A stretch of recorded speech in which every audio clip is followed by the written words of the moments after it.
ladies and gents. This is Mrs. Terpstra in Current World Issues class. As a part of our global environmental unit, we're going to look today at the population of the world and how our country, the United States, fits within that global society. Remember that at any time you can fast forward or pause the notes as you need. I'm going to try to zip through as quickly as possible since I'm here by myself, but we'll get you all the information. So here we go. All right, every once in a while I have to update these numbers, but this is as of 2012. We found that we had over 7 billion people in the world. If you want that exact number, here it is, 7 billion ...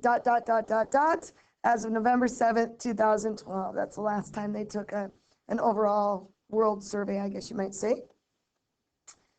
Now, I want you to look and see how our world's population has changed and where it's grown.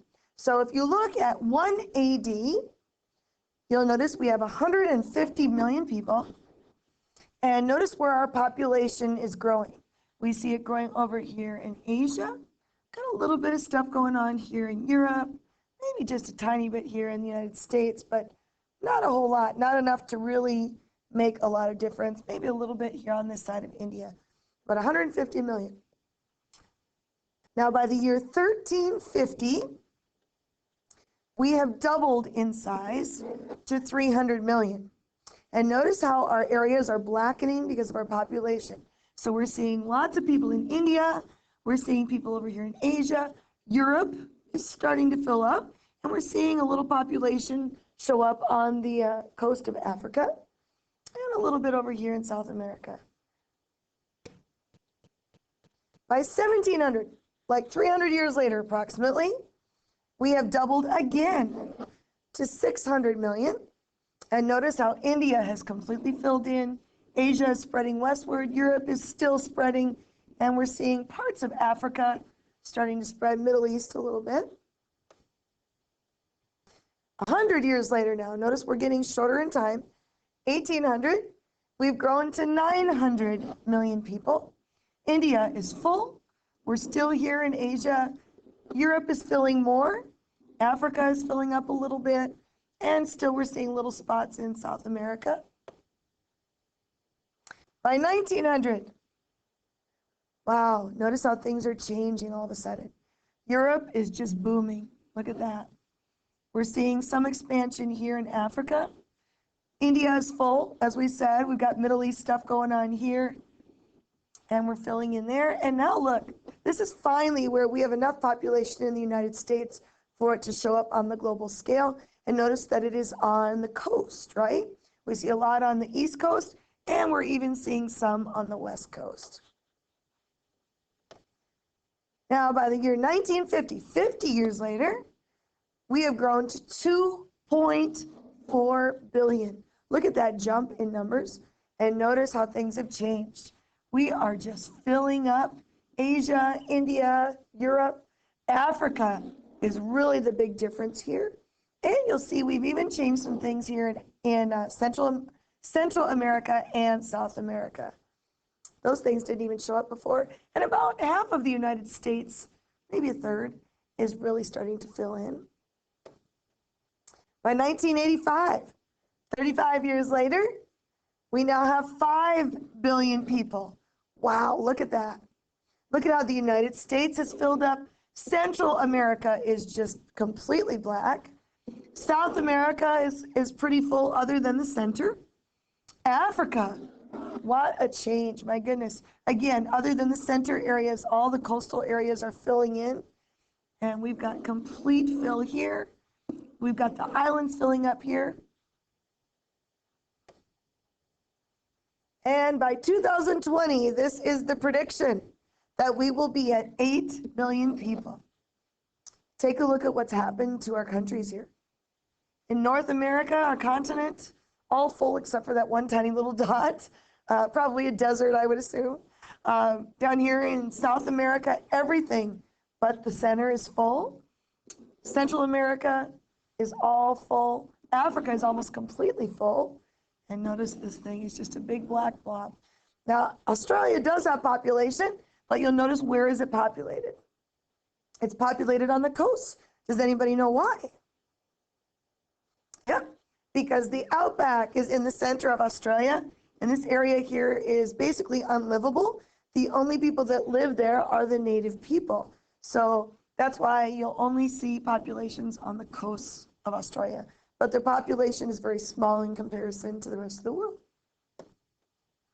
If you look at this particular map, it just shows you how many persons per square kilometer.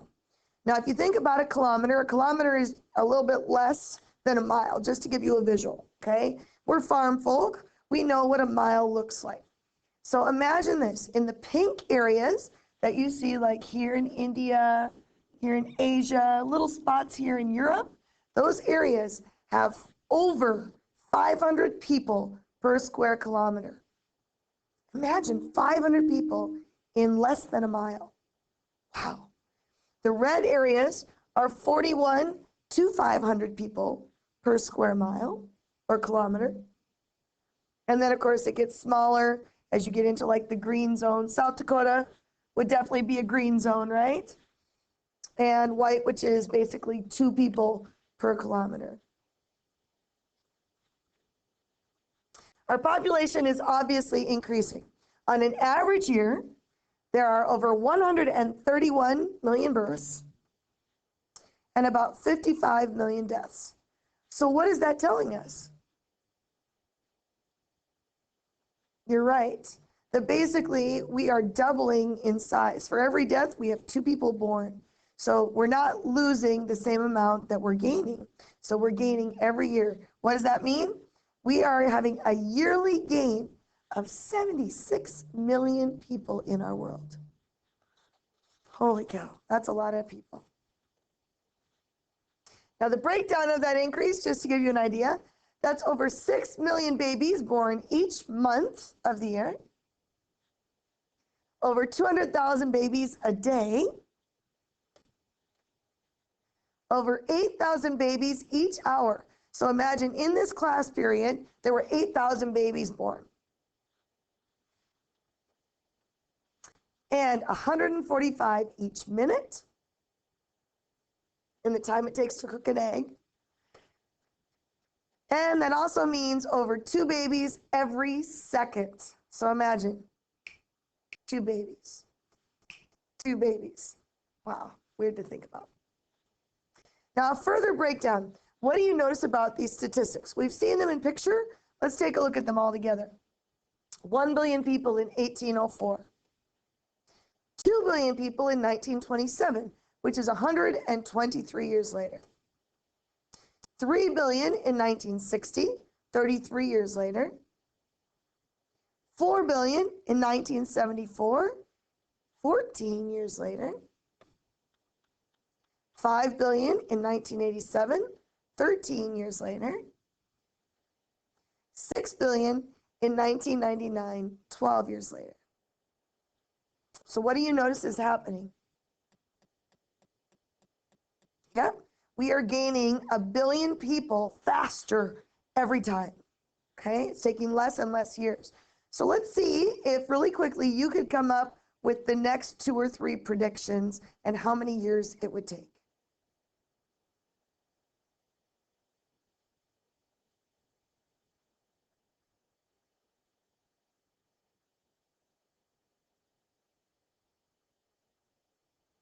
So that would mean 7 billion, 8 billion, 9 billion. Let's just add those.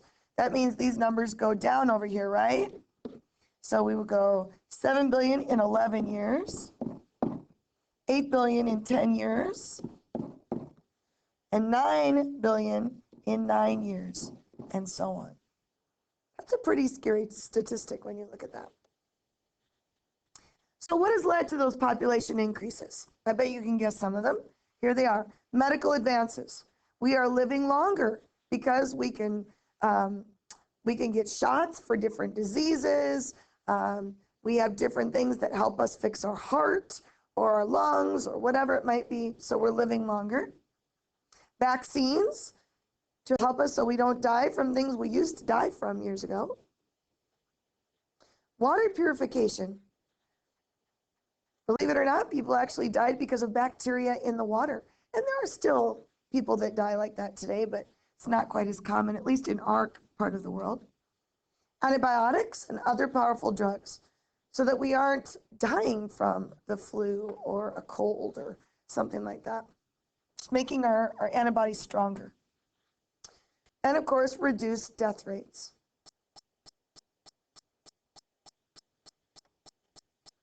What has led to increases in our population? Why do we have such a big number? Well, new inventions in transportation and manufacturing. Think about it. How do new inventions in transportation help our population increase? Good. Things like safety things in our car. For example, you have airbags that help you if you get in an accident. We even have cars now that drive themselves if you're going to run into something. So those kind of things are helping us. How does manufacturing help our population increase? Good. Whether it's manufacturing in farming, we've got new equipment that helps us produce more food so that we can feed more people, or even just the safety of equipment in a factory. In the 1900s, people were, losing their lives because the machines were unsafe, but they're becoming better and better. That'd be another example. Hybrid crops means more production. Our crops are resistant to bad weather, resistant to drought, resistant to bugs. So we have more food. We have better equipment overall, whether that means farm equipment, factory equipment, any of that makes life easier and better. Cattle and pigs are bred to gain weight rapidly. Well, it just seems logical that the larger the cow, the more people it feeds, right? Now, if you look at the countries with the most people, what do you guys think is number one? And number two? And number three? All right, let's see if you're right. Number one is China with 1.2 billion. I think most of you would have guessed that. Number two, India with 1 billion people. Right behind there, just a step behind. Number three is the United States with 278 million. Some of you might have guessed Europe. Now, just to look at that in a picture form, let's take a look here. So notice that China and India are close in some respect, but you'll see there's a gap between second and third between India and the USA. But we are a major part of the world. If you look at it in pie graph form, I like this even better. Notice that China is 14% of the world's population, India is 12%, and the US is 3%. Now, what's interesting about this is, obviously overpopulation is a concern for all of us. But we're not as concerned about China because China's population is starting to plateau because of some things that they've done. This is the one we are concerned about. We're concerned about India because they are just behind China and they are growing rapidly. Now let's take a look at what that means when we talk population per square mile. So in India, they would have 331 people per square mile. Imagine that mile that you run in track. And imagine 300 some people living in that area. In China, they would have 135. Imagine that many houses in a mile. In the US, that would be 30 per mile. Now in South Dakota, obviously our population is kind of sparse, especially as we go out towards West River. But when you take our average and you basically divide it amongst our acreage, that's what you would get. Now, of the 50 largest cities in the world, 3 of them are in the United States. Can you guess what they are? Good. New York, LA, Chicago, good.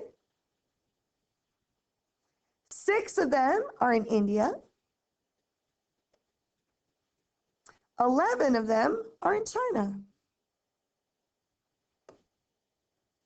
Now, if you look at these pictures of what cities in China look like, what do you notice? Yeah, you'll notice smog, pollution in the water, and notice which way are they building? They're building up. because they don't have room to go out, right? They're building up, up, up, high, tall skyscrapers, and they've got the technology to do it. Typically, not everybody has a vehicle in that kind of a country, but if they did, most often they're going to actually have parking underneath the building. Hawaii does that, for example, because they don't want to spread outward very much. They don't have much room, so they actually have parking underneath their building. Now look at what a major city in India looks like. What do you notice? Yeah, notice the poverty.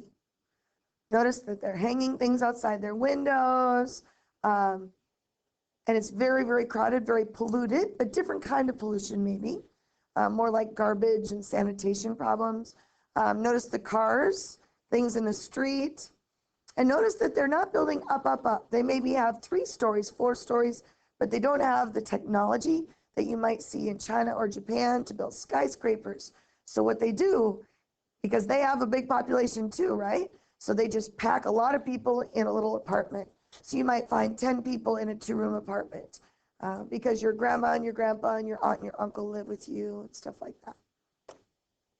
Which one is most like the United States when we look at LA or we look at New York? If you visited New York, yeah, you've seen skyscrapers, they build up, right? Do we have a lot of pollution? LA definitely does. Yes, some of you mentioned that. LA has had actually smog alerts that there's certain days they don't recommend you be outside because the smog is so bad. Now I know they're working on that, but we do have issues with that too. Now some things to ponder. If we could actually take the population of the world and shrink it down to 100, that's a manageable number, 57 of those 100 would be Asian. Now think about that.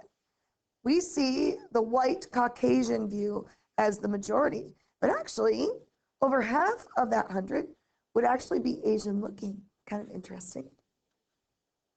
21 of them would be Europeans. 8 would be Africans. This one kind of surprised me because, you know, we hear about the population in Africa, but it actually on the big scale is not as big as I would have thought. And 4 of them would be Americans. Now, I know my other class asked, well, what do they mean when they say Americans? Because we all look different. We're kind of a melting pot. And you're right, we really are. But as far as our population in America, that's what we're saying. Again, out of 100, 70 of them would be unable to read. Look at you in this room and how you are so lucky to be able to have an education and be able to read. A lot of people don't have that option. 6 would hold 50% of the world's wealth. Wow. Only 1 out of 100 would have a college education. Raise your hand if one of your parents went to college in here. Wow. And that's why Brandon, South Dakota is a little bit different. I'll tell you honestly. I've taught in Phoenix, Arizona. I've taught in Dallas, Texas. And I'm telling you that in parts of the other parts of the country, not everybody would have their hand raised. And I would say 99% of you raise your hand. We're pretty lucky in this town, aren't we? So who is growing the fastest? India has 24 babies born per 1,000 people. This is what I was talking about. That even though they're second, that they're having more babies quickly. In China, 16 are born per 1,000. In the US, 14 are born per 1,000. Now notice how the US and China are close, and that's because of some of the laws that China has passed recently. Indian women average 3 children. American women average 2 children per family. And the Chinese women average 1.8 children. So how interesting is that the Chinese family averages a smaller household than even an American family? So the question is, why is India growing the fastest? They have done studies and tried a lot of different things, and here's what they found. It is true that the more educated a woman is, the fewer children she will have in her lifetime. Why do you think that is? What are some reasons why a woman who is educated might end up having less children? Okay, so being educated, it may lead them to working outside the home. And because of time elements and, what can I really deal with? I can't have as many kids as I used to have as if I were staying home. Okay, so that would be a factor. What else is a factor?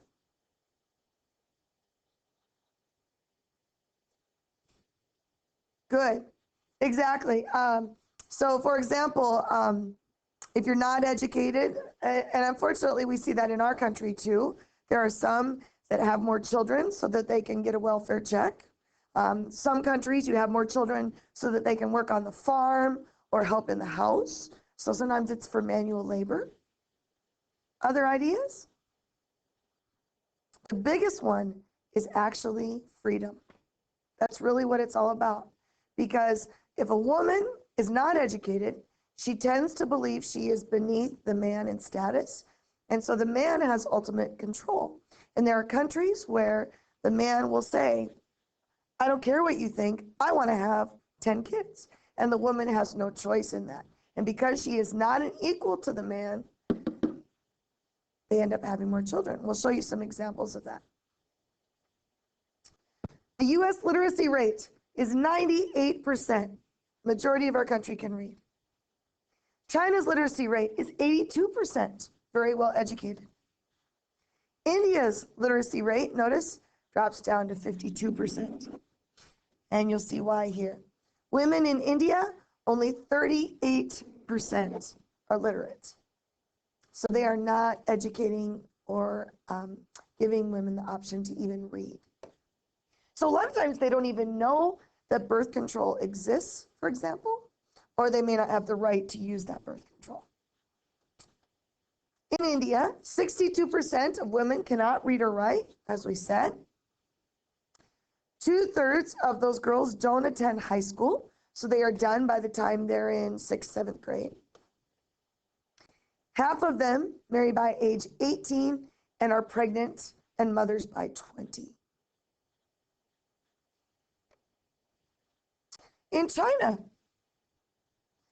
families are only allowed to have one child.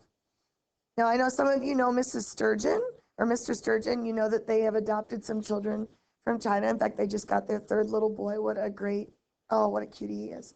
So I will tell you that it kind of depends on where you're at in China. If you're in a populated area, they regulate it more steadily. Whereas if you live out in the backwoods of China, you might get by with some of that more often. So just be aware that it's a little different depending on where you live. If you break that law, they are given heavy fines. So you have to pay a huge fine. And if it becomes a problem, they can actually force abortions and even sterilization so that the couple won't be able to have kids ever again. And I know that seems really harsh, and it is. I don't think that that would be something we would approve of in the United States, but it has worked as far as cutting down the Chinese population. The question is, why should China worry? Well, they have 25% of the world's population, basically, and only 7% of the world's farmland. So that's a lot of people that they can't feed, and that means they are reliant on other people for food. Now, how can population negatively affect the world? Spread of disease, because we know that the closer together we are, the more that disease spreads, right? Look at the plague, for example, in Europe. Not enough food. More global conflicts. The more we get crowded in an area and we get on those borders and we want to expand. Look at, for example, World War II. Why did Japan invade China? 2 reasons. Do you know what they are? Good. One was for oil, and the other was land. Yeah, Japan is just packed full of people in that tiny little island. Didn't have a lot of oil on that island, so they needed that. Plus, they wanted land so that they could expand. So, of course, that leads to more conflicts. Increased need for jobs. You have more people applying for the same job. and of course, a growing need for healthcare and education. So, for example, does anybody know why Social Security is an issue right now? Yeah, we're worried we're going to run out of Social Security. Does anybody know why? Okay, think of it this way. After World War II, the soldiers got home and they wanted to have families and have lots of babies, and they did. My parents would be an example of that. They have, I think, 6 kids in one family and 8 kids in the other, something like that. You might see that in your family too, although you're getting a little bit younger, okay? Well, all of those generation are starting to retire now, and they're going to the retirement homes, and they're the ones that need that money out of Social Security. Well, how many brothers and sisters do you have in your family? On average, we have 2 per household, right? So we have a few amount of people that are trying to pay for a lot of people that are using up Social Security. And they're worried that we're going to use all of it up and there won't be anything left by the time we retire. So that's something that the government is looking at. Now, there are some ecological problems as well. Using up natural resources like water, fossil fuels like coal, for example, timber, disappearing habitat and loss of diversity. We just read an article about the rainforest and how much we're losing every year. I look at that loss of diversity and I kind of think that that's a positive and a negative. For example, people come to the United States because they want a melting pot, right? We have all different colors, looks, religions, beliefs, and we all come together as Americans, and that's what makes this country great. On the other hand, I got a question for you. I want you to raise your hand if you don't know when your family came to the United States and where they came from. Wow, look at that. We have probably, what, a third, half of the class that doesn't know that information. And sometimes that makes me a little sad. Because if you go to Italy, for example, they eat Italian food, they know their background, they do Italian dances. It's like so cool. And sometimes I think we lose that when we come to America. Like my family's German. We still know how to cook German food, but I'm one of the few relatives left that knows how to do that. So I think that's sometimes really important. Heightened climate changes due to global warming. The more we use those cars and all those things that make pollution, we affect the ozone layer. Now, I'm curious. I know that there's controversy about whether global warming is real or not. How do your science teachers feel about it here in Brandon? Do they believe it's real? Yep. Oh, for sure. Okay. Yeah. Well, we're going to be having a presentation on that next week, so we'll look a little more into that. Good. Not enough land for people, obviously, as well. So how can we avoid these problems? Well, more advanced farming. The more tractors and great inventions, the more food that we can produce. Advancements in medicine so that we don't die of disease. Replacement energy sources. Wow, I think this is one thing that we just do not use enough of. There's nothing I like more. Have you ever driven from here up to like Marshall, Minnesota, and you see all those wind turbines? Oh, it's so beautiful. And it's just so awesome because think about it, they're just using the wind for energy, something that we could use so much more, and we're not because it's so expensive, but it would be a great thing. Water is another great source of energy that really does no harm. So those are things that we could maybe use more of. Or even colonization. There are some people that predict that by the end of your lifetime, we are going to destroy this planet because of pollution or whatever, okay? So maybe we need to look at being able to live in an air bubble or under the ocean in a bubble, or maybe on Mars or something. Definitely an option. So what, if anything, can we do to stop this increase in population? Are there any natural controls that just help with that? You bet there are. Weather. For example, tornadoes, tsunamis, earthquakes. They kill off a few people every year, right? I say that kind of tongue in cheek, but yeah. War kills people. Old age. And there are some people that believe that they don't want to be living for another 10 years hooked up to all kinds of tubes and machines. So, maybe that's a way that we could help with that. Famine, of course, kills lots of people every year. Disease as well. Others that you can think of. Other ways that we help depopulate the world. Okay, murder. Drunk driving, good. Drugs. Driving in your car, accidents. Yeah, all of those. Good. So let's take a look at education a little bit. Like we said, where women are poor and educated, the family size tends to be large and population growths are high. Now, unfortunately, like I told you, different groups have tried to go over to these countries and just hand out birth control, hand out condoms. They usually find that the pill or shots don't work because they don't have the medical care like we do here. But they try to at least hand out examples and teach them how to use it so that they can control the population a little bit. But unfortunately, in a society where the male has control of all of that, and a female comes in and says, honey, I want to use this birth control, they have no say in it. If the husband says, no, I'm not using that, they have as many kids as the husband wants. And so that affects some of our countries. Like it says, population programs are more effective when they center on improving the education and in particular, the rights of women and their status. And that is not an easy thing to change, is it? Now we can go into Iraq and we can say, yep, women are going to vote for the first time.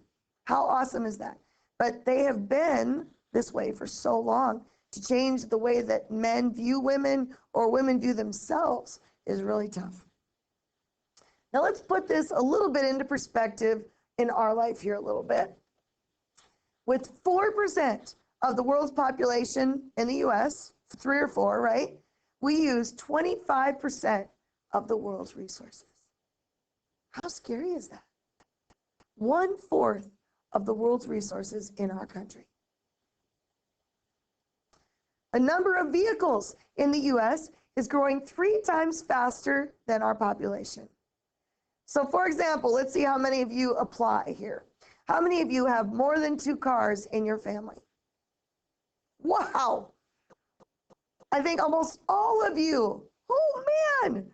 I remember I only got a family car. I had my dad's car and it was a robin egg blue Pinto. And boy, I didn't get by with anything in that car, let me tell you. But then again, my son is a 7th grader.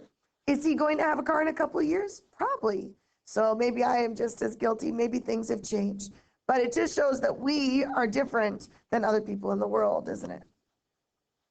According to the United Nations, Americans and Europeans spend $17 billion on pet food. On pet food. Now, I love my Huskies, don't get me wrong, but check this out.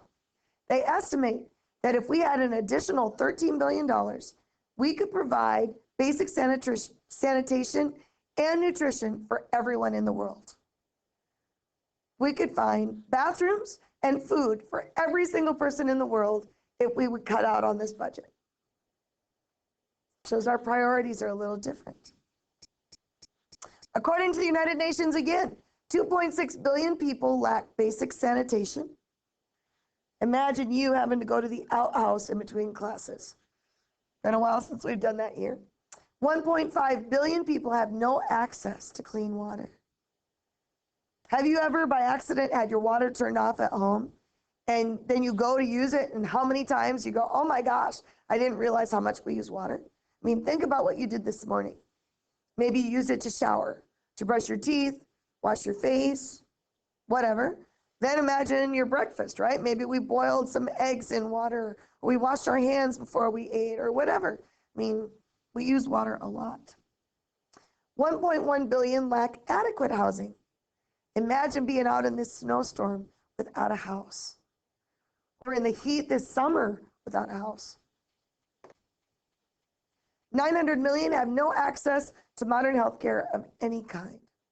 And that's why wonderful people like my sister-in-law, she's a doctor, she goes to a different country every once in a while, and she just goes and volunteers. And it's not like she's doing surgery or curing cancer. She does the basics, the shots, the helping wounds, that kind of stuff. So now what I'm going to do, we used to watch a video that took 2 or 3 days, and it showed some different issues in different countries, but I'm going to just kind of summarize it for you. These are some countries and what's happening in the world. Let's start with Indonesia. You'll notice it's this pink area. It's right between Australia and then like Vietnam, Japan's up here, right? Okay. Well, they've actually done something that worked. They used to average 6 kids per household, but now they're down to 3. The reason? They're starving to death. So what they did is they basically got birth control involved, and they started using birth control. And for every family that uses birth control, they are awarded with money or food, and it works. So this system is a positive. Mexico, just below us here, unfortunately, is a very male-dominant society. And in Mexico's society, they believe that the more children you have, the more it makes you a man, the more virile man you are. So more children equals more manly. So a woman really has no say in how many children they have. And not only that, you'll find that a lot of Mexican men have children with more than one wife. Now, I'm not telling you that all men are jerks in Mexico, because there's good people everywhere, of course. But you will see that husbands openly cheat on their wives in Mexico, and there's nothing the woman can do about it because they have no rights. In fact, quite often, if she tries to speak up, the husband can hit her, and there's no repercussions for that. So to try to ask a woman to use birth control when her husband is not wanting to do that, pretty much impossible in this situation. China, we've talked about them already. Remember, they limit their family to only 1 child. Now, like I said, depends on if you're in the city or in the country, how much they reinforce that. Now, you can try again if it's not a boy. And the reason why orphanages are filled with girls in China is because they want that boy. The boy is the one carrying on the family name, carrying on the business, taking care of his parents when they get old. So they want to make sure they have a boy. So a lot of times they'll drop off the girl at the orphanage or leave them wherever, and the missionaries will pick them up. They do use forced abortions or sterilization if they do keep breaking the law. Now I want you to think about this. If they want boys, they don't want girls, think about what that's going to do to their population. Yeah, it's going to plummet because you got to have the girl to have babies, right? It's all well and good that you have a guy to carry on the family name, but if they don't have somebody to have babies with, then your population is going to drop anyway, because they're not going to have enough women to go around. So it'll be interesting to see what happens to their population in the next years or so. So check it out. India, we've talked about them. One of their biggest problems, again, is that they are a male-dominant society. Women are not educated here, and they have no choice in how many children they have. So unfortunately, a lot of them rely on back alley abortions, where the people aren't trained. They're using coat hangers and horrible things. A lot of times the mother dies. There are sterilizations just rampant. And they're doing it secretively because they don't want their husbands to know. They'll also leave their children by the side of the river, just let them die. So it's really a mess. San Marino, tiny little country right here. Remember, Italy's the boot, right? There's San Marino. Again, a very male-dominant society. And the reason is because the boys take care of the parents when they get older. So a couple of things. For example, if she gets married to you, her parents would pay a dowry just so that you would marry her. It's all about rewarding you. Men can go to school, or boys. And get this, I thought this was interesting. Only boys are taken to the doctor. So if a girl gets sick, has a wound, whatever, they are basically left to fate to see if they survive. But a guy is so much more important that they're the ones taken to the doctor. This culture is kind of interesting. They have a real tradition of aborting children, especially if it is a female, because a female just doesn't mean as much. In the Philippines, right here, there you go. There's India, there's Australia, right? Okay. Interesting. They are a traditional Roman Catholic country. Now, how many of you are Catholic in here? Awesome. Now, if you took world history for me, can you tell me what is the Catholic Church's status on birth control? You are correct. Yes, that birth control is frowned upon in the Catholic Church. It is a no-no. Why? Yep, because they believe that you're playing God. That if you were meant to conceive on that night that you had sex, then you should have that baby. You shouldn't intervene. They believe that life begins at conception. Now, are there girls or people that use birth control in Catholic relationships? Yes, I have friends that do it, but it's not like it's announced. But that is the Catholic Church's stance. Well, in this case, they are traditional Catholic, and they believe that using birth control is a sin. And the problem is they just can't afford it. 50% of their country lives in poverty, and yet they just keep having children, and their population grows and grows. Argentina, this big old chunk of South America down here, is actually separated by where they live. On the coast is the nice part. The middle class lives by the ocean, but the lower class live in the middle of the city. You would say they're kind of like slums. In this case, a lot of missionaries are trying to just educate the women about contraception, or in general, women and men, so that they know about it, because they can't afford it. So the more that we can educate them and give them samples, the better off that they will be. And little Nepal right here, just above India. Sad story in this video. I'll never forget it. They're just leaving their babies to die by the river because they can't afford to feed them. And they keep having kids because they don't have birth control. And they just kind of accept that children are going to die, and that's just the way it is, because they give and take a life so easily. It's really kind of a sad deal. All right, that's it for our population notes. We'll see you later.